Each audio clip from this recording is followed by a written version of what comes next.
Hello students, आज का हमारा टॉपिक है propagation of error during addition. Okay, और इस लेक्चर में हम लोग सब्ट्रैक्शन का कोशिश करेंगे पढ़ने का। सबसे पहले हम लोग समझ लेते हैं what do we mean by propagation of error. Propagation का मतलब होता है आगे बढ़ना, आगे छोड़ दो, बढ़ना। ओके, तो एरर का बढ़ना कब? जब एडिशन होगा, दो क्वांटिटीज का एडिशन होगा। ठीक है, अब ये टॉपिक समझने के पहले एक बेसिक सा छोटा सा चीज समझा देता हूं जिससे तुमको एक क्लियर ही हो जाएगा, कंसेप्ट ही क्लियर हो जाएगा। देखो, एक कोई क्वांटिटी जो तुमने मेजर करी उसमें एरर तो होना है, पक्का, ये तो पक्का है। छोटी से छोटी एरर क्यों ना हो, लेकिन होगी। ठीक है, अब ये एरर तुम्हारे मेजरमेंट में, ये मेजरमेंट पे तुम मैथमेटिकल ऑपरेशंस परफॉर्म करोगे। मैथमेटिकल ऑपरेशंस मतलब कौन से? Addition, subtraction, multiplication, division and powers. ये main parts, I repeat, addition, subtraction, multiplication, division and taking powers. जब तुम ये 5 मैथमेटिकल ऑपरेशन, इनमें से 5 में से कोई भी एक मैथमेटिकल ऑपरेशन इस एरर वाले मेजरमेंट में करोगे जिसमें एरर है, ओके, ऐसे मेजरमेंट में जिसमें एरर है उसमें कोई भी इसमें मैथमेटिकल ऑपरेशन परफॉर्म करोगे तो एरर बढ़ेगी। क्या होगी? एरर बढ़ेगी, क्योंकि ऑलरेडी एरर है। तुम क्या कर रहे हो? उस पर और एरर वाले और मैथमेटिकल ऑपरेशंस परफॉर्म कर रहे हो, तो एरर और बढ़ेगी उसमें। ओके, समझ में?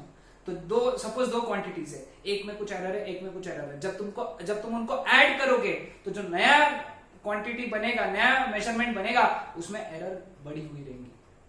तो वही हम लोगों को इसमें देखना है कि एरर बढ़ती कैसी है during various mathematical operations. Okay, तो आज का हमारा टॉपिक है propagation of error during addition. ठीक है, so without wasting our time will start with this. Okay, last lecture में हम लोगों ने पढ़ा कि कोई भी physical quantity that can be written as like this. A एक फिजिकल क्वांटिटी है जिसको हम लोग कैसे लिखेंगे? A bar plus minus delta A bar. A bar को क्या पढ़ना है? True value of A. Delta A bar को क्या पढ़ना है?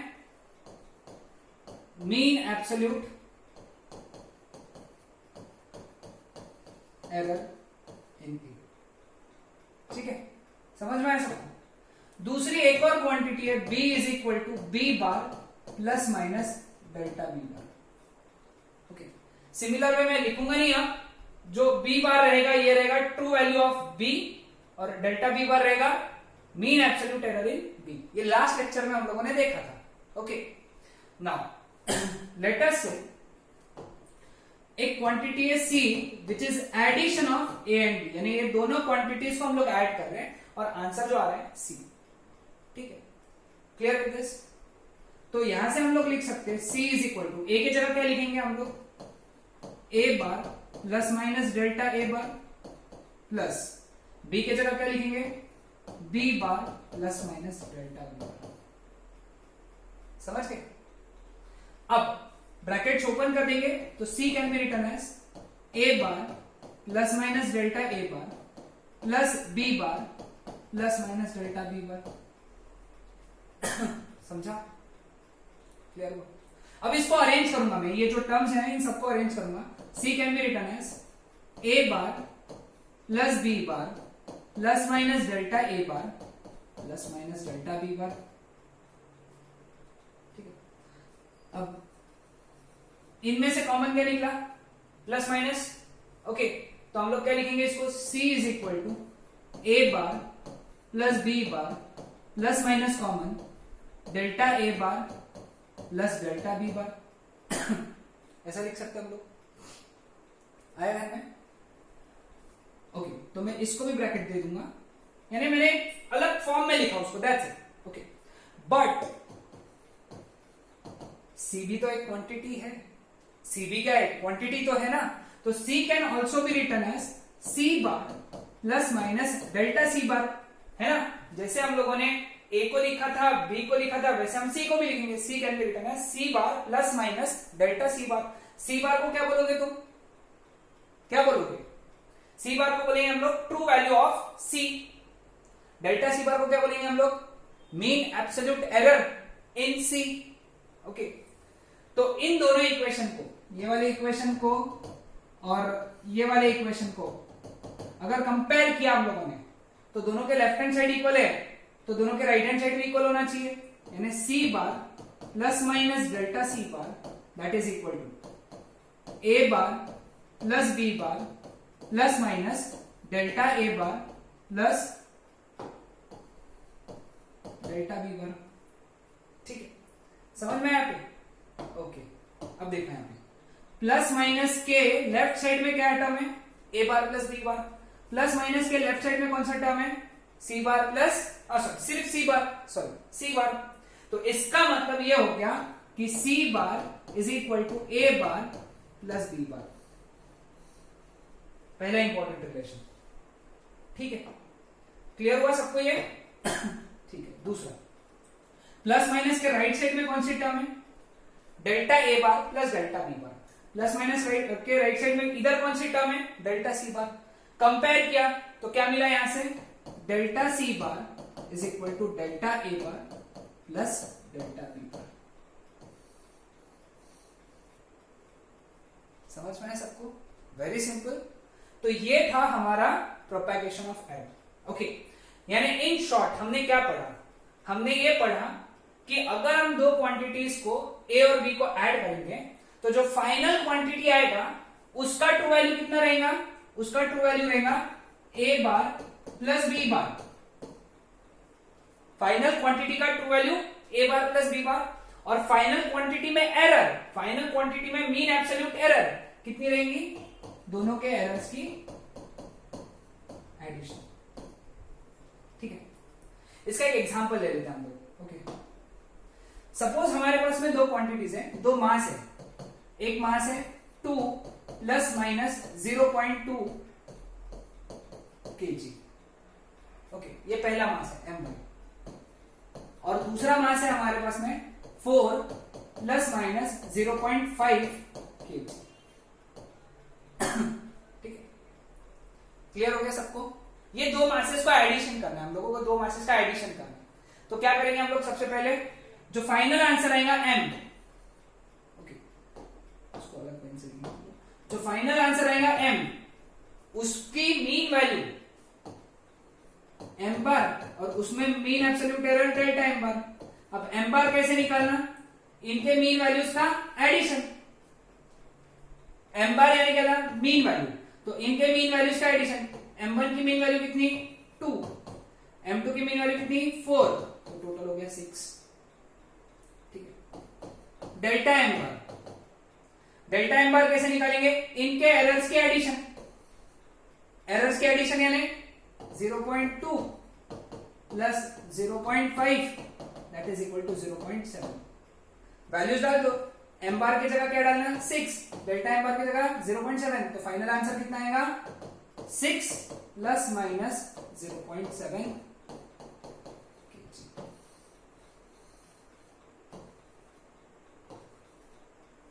आया ध्यान में? वेरी सिंपल, सिंपल सा एग्जांपल था। Okay, now propagation of error during subtraction. अब हम लोग समझेंगे, समझ में आया? वो था propagation of error during addition, अब क्या पढ़ेंगे, propagation of error during subtraction. ठीक है, अगेन एज यूजुअल दो क्वांटिटीज लिखेंगे जिनको हमको ऐड करना है, ए बार हेडिंग रहेगा, अब मैंने हेडिंग नहीं लिखा है, आप ध्यान में रखोगे, propagation of error during subtraction, A bar plus minus delta A bar, और दूसरा क्वांटिटी है B bar plus minus delta B bar. ठीक है, इनका सब्ट्रैक्शन करना है। ठीक है, तो सब्ट्रैक्शन अगर किया तो लेटर से c is equal to a minus b. ध्यान देना, ये इंटरेस्टिंग है, ये डेरिवेशन बड़ा interesting. Okay, c is equal to a के जगह क्या डालना, a bar plus minus delta a bar minus b के जगह क्या डालना, b bar plus minus delta b बार।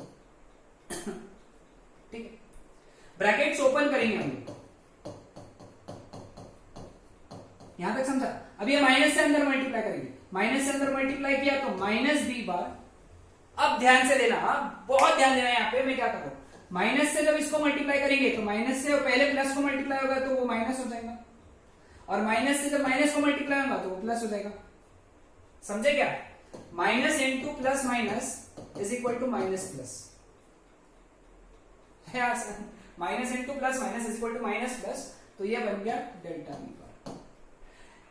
लेकिन plus minus two is equal to minus plus two, एक ही तो बात है। Minus plus two is equal to plus minus two. इसका मतलब ये है कि देखो c इज इक्वल टू वैसे का वैसा, ये भी वैसा लिखा, ये वैसा का वैसा लिखा। अब देखो इसको क्या लिख रहा हूं, प्लस माइनस डेल्टा वी बार। ओके, ध्यान में है? इसके जगह क्या लिख सकते हैं हम लोग, plus minus delta V bar. Minus plus delta V bar can be written as plus minus delta V bar. ठीक है, अब इसको अरेंज करेंगे हम लोग। c is equal to A bar, sorry minus B bar, देखो A bar minus B bar plus minus delta A bar plus minus delta B bar. अब यहां लिखता हूं, देखो यहां पे सिर्फ अरेंज करूंगा और इन दोनों में से प्लस माइनस कॉमन निकालूंगा, तो क्या हो जाएगा, c is equal to A bar minus B bar plus minus common निकला, ब्रैकेट में क्या बचा, डेल्टा ए bar plus delta B bar. समझ रहे हो क्या, है ना? लेकिन c क्या होता है, c bar plus minus delta c बार। अब दोनों को कंपेयर करेंगे क्योंकि ये भी c का इक्वेशन है, ये भी c का इक्वेशन है। प्लस माइनस के लेफ्ट साइड में कौन है, इधर c बार, और इधर प्लस माइनस के लेफ्ट साइड में कौन है, a bar minus b bar. Plus minus के राइट साइड में कौन है, delta c bar. Plus minus के राइट साइड में कौन है, delta a bar plus delta b bar. Addition में क्या आया था, मैं एक बार एडिशन का रिजल्ट यहां पे लिख देता हूं। ओके, अलग कलर से लिख देता हूं। एडिशन में देखो c बार आया था a बार प्लस b बार और डेल्टा c बार। तुमने लिखा होगा, शायद तुम मेरे साथ में चल रहे होंगे तो लिखा होगा तुमने, वो आया था delta a bar plus delta b बार। ये एडिशन में आया था। और सब्ट्रैक्शन में देखो क्या आया, c बार की जगह a बार माइनस b बार आया और डेल्टा c बार उतना ही आया। क्या समझे इससे? इससे हम लोग ये समझे कि मीन वैल्यू का यहां पे सब्ट्रैक्शन हुआ लेकिन एरर्स का एडिशन हुआ। समझ रहे हो? जब दो क्वांटिटीज को माइनस करोगे तो उनके मीन वैल्यूज का क्या होगा, सब्ट्रैक्शन, लेकिन उनके एरर्स का क्या होगा, एडिशन। ये है यहां पे ट्रिक कि भाई ये याद रखना है, एरर्स को सब्ट्रैक्ट नहीं करना, मीन वैल्यूज को सब्ट्रैक्ट करो। Again I repeat, mean values को सब्ट्रैक्ट करो लेकिन एरर्स को ऐड करो। ठीक है, अब हम लोग एक काम करेंगे इस पे भी एक एग्जांपल ले लेंगे। ओके, पिछला वाला ही एग्जांपल लेंगे हम लोग, इस पे ये वाला एग्जांपल लेंगे। ठीक है, इसमें हम लोगों को करना है, यहां पे हम लोगों ने क्या किया था, m is equal to m1 plus m2 लिया था। ठीक है, अब यहां पे हम लोग लेंगे m is equal to m2 minus m1, क्योंकि m2 बड़ा है। ठीक है, तो उसको कैसे सॉल्व करेंगे? ठीक है, अब यहां पे जो मीन वैल्यू रहेगा m बार, वो रहेंगे इनके मीन वैल्यूज का सब्ट्रैक्शन। अगेन मीन वैल्यूज का सब्ट्रैक्शन, यानी 4 minus 2 which is equal to 2 kg। ठीक है, kg करना है सब। और delta m bar, delta m bar यानी क्या है, डेल्टा m बार यानी क्या है, डेल्टा m बार इनके एरर्स है और सब्ट्रैक्शन में एरर्स का क्या होता है, एडिशन। तो वो क्या आएगा, एडिशन, यानी सीधा सीधा इसको ऐड करेंगे, 0.2 plus 0.5 which is 0.7 kg. So final answer क्या लिखेंगे हम लोग, m बार plus minus delta m bar, यानी फाइनल आंसर रहेगा m बार की जगह 2 प्लस माइनस डेल्टा m बार की जगह 0.7 kg।